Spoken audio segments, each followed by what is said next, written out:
Let's go through the process of creating a main node configuration record. First, navigate to All and select Data Relationships Framework. Then, click Main Node Configurations. Operational resilience includes base main node configurations.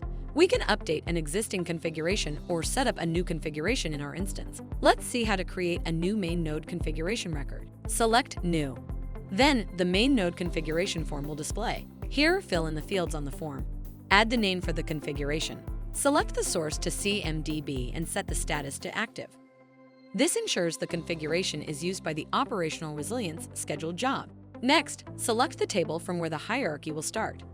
For example, Service. This table is the starting point for the generated tree structure, scanning records to create a hierarchy.